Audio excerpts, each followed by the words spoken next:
And Shayne Higson is going to represent the party here in New South Wales in the Senate.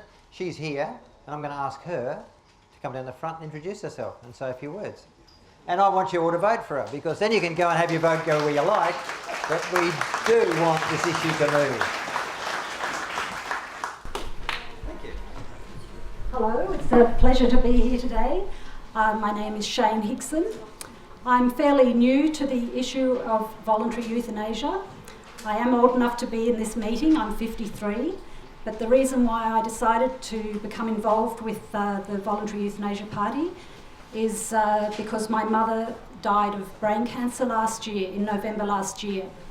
She was 77 years old when she was diagnosed in May, and I took care of her along with my sisters and her partner for the full 7 months.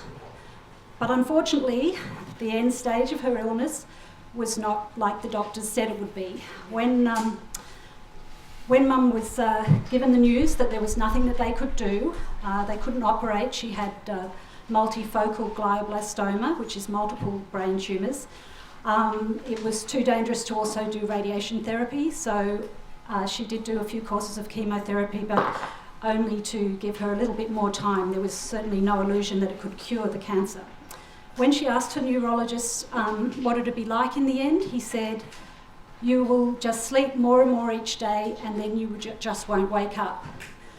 And I don't want to sort of scare anybody, especially if anyone has a relative with brain cancer, but it's not as simple as that. And if Mum had known, she may have done something, to take matters into her own hands. But my mother loved life. She had a very loving family, 5 beautiful grandchildren, and she wanted to live for as long as possible. So she, her quality of life deteriorated basically from the day of diagnosis, but she, was happy just to hear what the grandchildren were doing, etc. But a few weeks before she eventually died, it reached a stage when she was pleading with us to end her life. And you can hear in my voice, because I'm shaking, that it's still fairly close to me, the trauma of having to see my mother or just not be able to fulfil that wish. She had a lot of medication to control seizures, etc., keep her relaxed, and I don't know whether any of that medication might have done the trick, as Philip said earlier, probably not. And of course it's illegal. We asked for the help, advice from our GP. Mum also, which I definitely want to point out, had the best of palliative care, because a lot of people in the debate said that people only want to end their lives because they don't have access to good palliative care. Mum had the best palliative care. We did have Mum at home, but she was literally a few hundred yards away from St Vincent's Hospital and Sacred Heart. And it was her wish to die at home, and we weren't able to fulfil that wish. She spent the last 5 days in a private hospital. But anyway, I won't go on too much about because I know that we want to get on with the rest of the workshop. But I just feel, after being involved with the bill in New South Wales, I was bitterly disappointed that instead of having a conscience vote, that the members of the coalition decided to vote in a block against the bill.